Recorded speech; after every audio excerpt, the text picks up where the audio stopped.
Breaking news AP Congress అధ్యక్షురాలు YS Sharmila త్వరలోనే పార్లమెంటులో అడుగుపెట్టబోతున్నారు. కర్ణాటక నుంచి ఆమెకు రాజ్యసభ సీటు దాదాపు ఖరారైనట్లు ఢిల్లీ వర్గాల ద్వారా తెలుస్తుంది. నిన్న ఢిల్లీ వెళ్లిన షర్మిల భర్త అనిల్ కుమార్ తో కలిసి రాహుల్ గాంధీ, మల్లికార్జున ఖార్గేలతో భేటీ అయ్యారు. పార్టీ విలీనం సమయంలో ఇచ్చిన హామీ మేరకు కర్ణాటకలో ఖాళీ అవుతున్న స్థానాల్లో ఒకదాన్ని షర్మిలకు కేటాయించేందుకు రాహుల్ గాంధీ గ్రీన్ సిగ్నల్ ఇచ్చినట్లు తెలుస్తుంది. జూన్ 1 నుంచి నామినేషన్ల ప్రక్రియ ప్రారంభం కానుండటంతో హస్తం క్యాంపులో ఇప్పుడు ఇదే హాట్ టాపిక్ నడుస్తుంది.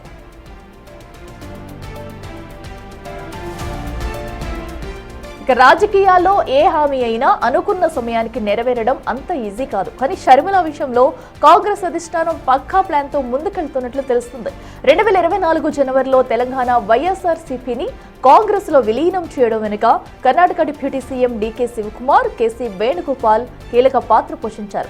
అప్పట్లో ఏపీ పీసీసీ చీఫ్ పదవితో పాటు రాజ్యసభ సీటు ఇస్తామన్నది ఢిల్లీ పెద్దల ప్రామిస్. ఇప్పుడు కర్ణాటకలో కాంగ్రెస్ కు దక్కే ఆ 3 సీట్లలో ఒకటి షర్మిలకు ఇవ్వడం ద్వారా డీకే శివకుమార్ అండ్ టీం ఇచ్చిన మాట నిలబెట్టుకున్నట్లు అవుతుందని భావిస్తున్నారు. నిన్నటి ఢిల్లీ భేటీతో ఈ పొలిటికల్ ఈక్వేషన్ క్లోజ్ అయినట్లు టాక్. ఇక షర్మిల పోరాటం తెలంగాణలో మొదలైంది. ప్రస్తుతం ఏపీ కాంగ్రెస్ బాధ్యతలు చూస్తున్నారు. కానీ ఇప్పుడు కర్ణాటక నుంచి రాజ్యసభకు వెళుతున్నట్లు సమాచారం. వైఎస్ షర్మిల పొలిటికల్ కెరీర్ లో ఇదొక ఇంట్రెస్టింగ్ టర్న్ అని చెప్పొచ్చు. ఏపీలో కాంగ్రెస్ ను బలోపేతం చేయాలంటే షర్మిలకు ఒక బలమైన పొలిటికల్ పవర్ ఉండాలని భావించిన హైకమాండ్ ఆమెకు పెద్దల సభ సీటును కేటాయించినట్లు సమాచారం. ఢిల్లీలో రాహుల్ గాంధీతో భేటీ అయిన షర్మిల కేవలం సీటు గురించే కాదు, ఏపీలో పార్టీని ఎలా రూట్ లెవెల్ నుంచి బిల్డ్ చేయాలనే దానిపై కూడా క్లారిటీ తెచ్చుకున్నట్లు తెలుస్తుంది.